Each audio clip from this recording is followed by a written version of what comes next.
ढाका की एक बेकरी में घुसे आतंकी।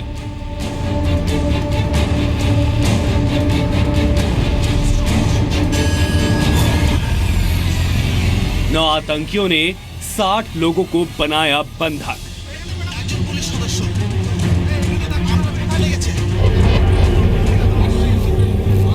बंधकों में 17 विदेशी भी शामिल।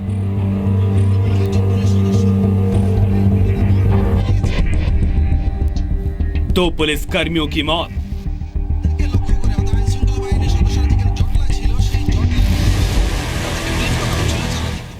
नमस्कार, आपके साथ मैं हूं विद्यानाथ झा। ढाका में सुरक्षा बलों ने कमांडो कार्रवाई में 5 आतंकियों को मार गिराया है, जबकि 2 आतंकी भागने में कामयाब हो गए हैं। एक आतंकी को कमांडोज ने जिंदा पकड़ लिया है। कमांडो कार्रवाई में अब तक 13 बंधकों को छुड़ा लिया गया है। इनमें भारतीय और जापानी नागरिक भी शामिल हैं। इंटरनेशनल न्यूज एजेंसी के मुताबिक कुछ देर पहले रेस्टोरेंट में 2 बड़े धमाके सुनाई दिए। 8 से 9 हथियारबंद आतंकियों ने कल देर शाम भारतीय समय के मुताबिक 8:50 पर होले आर्टसन बेकरी पर हमला किया था। आतंकियों ने रेस्टोरेंट में घुसते ही फायरिंग शुरू कर दी और उस वक्त रेस्टोरेंट में मौजूद करीब 20 लोगों को बंधक बना लिया। इसमें विदेशी नागरिक भी शामिल थे। कुछ चश्मदीद जो बेकरी के पास मौजूद थे, उनकी जुबानी हम आपको आतंकी हमले की कहानी समझा। আমার বাসা রেস্টুরেন্টের পাশেতে 18 নম্বর। আমি যখন নামাজে যাই তার কিছুক্ষণ পরে হঠাৎ করে একটা রেস্টুরেন্টের ভিতরে আওয়াজ হয়েছে। ওই আওয়াজটার পরে তারা একটু ভয় পেয়ে বারান্দায় গিয়ে তাকায়া দেখছে। দেখার পরে দেখেছে ভিতরে অনেক ফায়ার হচ্ছে, অনেক হইচই হইতেছে। এটা দেখে তারা সবাই বাসার ভিতরে এসে দরজা বন্ধ করে বসে আছে।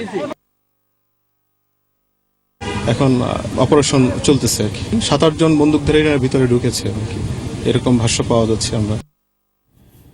तो ये वो चश्मदीद थे जो बता रहे थे कि किस तरह से आतंकी हमले की जानकारी इनको मिली। इन्होंने देखा और किस तरह से देखते ही देखते आतंकियों ने एक रेस्टोरेंट को अपने कब्जे में ले लिया, वहां मौजूद लोगों को बंधक बना लिया। रात से ही मोर्चा संभाले बांग्लादेश के स्पेशल नेवी कमांडोज ने आज सुबह 7:15 बजे के करीब कमांडो कार्रवाई शुरू की। रात भर आतंकी रुक रुक कर रेस्टोरेंट के अंदर से बाहर की तरफ फायरिंग करते रहे। बांग्लादेशी मीडिया ने खुफिया सूत्रों के हवाले से दावा किया है कि ISIS से जुड़े संगठन अल अमाक ने हमले की जिम्मेदारी ली है।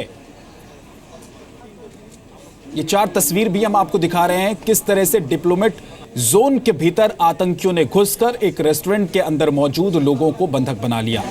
दूसरी तस्वीर आप देख रहे हैं कि किस तरह से कमांडोज कार्रवाई आज हुई और दूसरी तस्वीर में वो रेस्टोरेंट जिसको आतंकियों ने अपनी जद में ले रखा है। बंधकों को छुड़ाया गया है। 13 बंधक छुड़ा लिए गए हैं, जिसमें भारतीय और जापानी बंधक भी बताए जा रहे हैं जिनको छुड़ाया गया है। हालांकि अभी भी इस बात की आशंका है कि कुछ लोग बंधक हैं और आतंकियों की जो संख्या 8 से 9 बताई जा रही थी, उनमें से कुछ आतंकी अभी भी मौजूद हैं।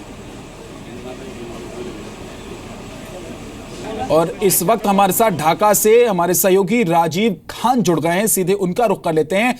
क्या जानकारी आपके पास है राजीव?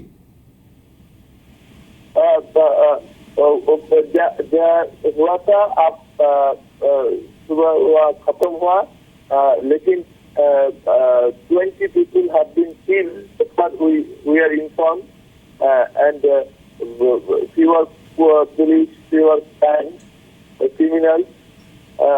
तो आप अनुसार नहीं बताएं आप पुलिस को मेरे पास ये अभियान में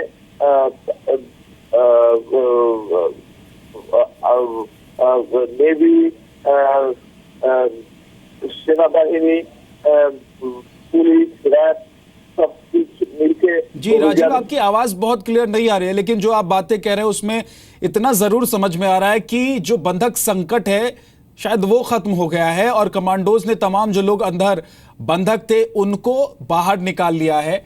हालांकि 5 आतंकी मार गिराए गए हैं, ये भी खबर मिली है और 2 आतंकी भागने में कामयाब हो गए। एक को जिंदा पकड़ लिया है। अब जिस आतंकी को जिंदा पकड़ा है उससे ज्यादा जानकारी भी हासिल होगी बांग्लादेश की सरकार को, वहां के प्रशासन को और वहां की सुरक्षा एजेंसियों को। हमारे साथ पूर्व राजनयिक शिवशंकर मुखर्जी और रक्षा विशेषज्ञ बीडी मिश्रा जुड़े हुए हैं, हम उनसे लगातार बात कर रहे हैं, लेकिन मेरे सहयोगी इस वक्त जुड़ गए हैं मनीष शुक्ला, जिनके पास कुछ और जानकारी है, वो हमें शेयर करना चाहते हैं। बताइए मनीष, क्या जानकारी है? देखिए, अभी जानकारी ये आ रही है कि ऑपरेशन रुक गया है। दूसरी बात ये कहा जा रहा है कि जो बंधक थे उस रेस्टोरेंट के अंदर, वो बाकायदा लोगों से पूछ रहे थे कि कौन लोकल है, यानी कौन बांग्लादेशी है और कौन विदेशी है, और विदेशियों को चुन के वो टारगेट कर रहे हैं। तो जैसा हमने देखा था कि मुंबई में भी जब लेओपार्ड कैफे में और ताज में जब आतंकी घुसे थे तो उन्होंने वहां पे भी पर्टिकुलर क्वेश्चन किए थे।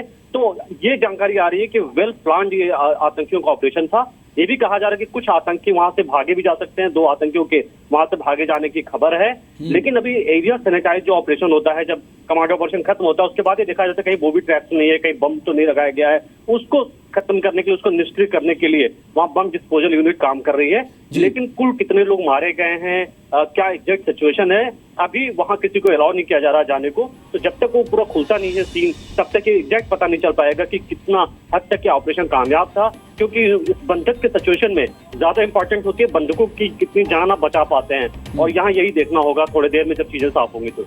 जी मनीष, आप भी नजर बनाकर रखिए, और भी अपडेट के लिए आपके पास आएंगे। लेकिन हमारे साथ 2 मेहमान हमारे जुड़े हुए हैं, पूर्व राजनयिक शिवशंकर मुखर्जी और रक्षा विशेषज्ञ बीडी मिश्रा। शिवशंकर मुखर्जी साहब, जिस तरह से हिंदुस्तान पर पाकिस्तान से आए आतंकियों ने हमला किया, ठीक उसी तरह का हमला ये दिखाई दे रहा है। जी हाँ, कुछ सिमिलैरिटीज तो हैं, लेकिन इसका मतलब ये नहीं है कि वो बिल्कुल उसी ऑर्गेनाइजेशन या उसी टेररिस्ट कैंप से ये लोग निकले हों, क्योंकि आईएसआई का जो हाथ है वो तो काफ़ी फैला हुआ है, और दूसरे टेररिस्ट ऑर्गेनाइजेशन से भी आईएसआई कोऑपरेट करती है। तो ये मुमकिन है कि दोनों का ओरिजिन एक ही जड़ से हुआ हो, लेकिन आजकल आतंकवाद एक फ्रेंचाइज बन गया है मैकडॉनल्ड्स जैसे, तो और एक दूसरे से कोऑपरेशन होता है, एक दूसरे के खिलाफ भी जाते हैं अपने अपने कारणों के लिए। लेकिन इसमें कोई शक नहीं कि बड़ी अच्छी तरह से प्लान था। और एक और बात है कि प्लानिंग में सिर्फ अपना जो टेररिस्ट ग्रुप है वो सिर्फ नहीं है, इतने सारे हथियार, एम्यूनिशन, बॉम्ब्स लेके अंदर एक रेस्टोरेंट के घुसना, एक एरिया में जहां सिक्योरिटी वैसे ही काफी मजबूत होती है, तो इसका मतलब रेस्टोरेंट के अंदर भी मुमकिन है कि कुछ उनके साथी रहे हों जिन्होंने ये फैसिलिटेट किया हो। बीडी मिश्रा साहब, सहयोगी जो मेरे मनीष बता रहे थे कि वहां पर ऐसी भी जानकारी निकल कर आ रही है कि जो आतंकी थे वो पूछ रहे थे कि क्या आप बांग्लादेश से हैं, क्या आप बांग्लादेश के निवासी हैं, और जिनको वो समझ जाते थे कि ये बांग्लादेश के निवासी हैं उनको छोड़ देते थे। बेसिकली उनका पर्पस वहां जो बाहर के लोग मौजूद थे उनको टारगेट करना था।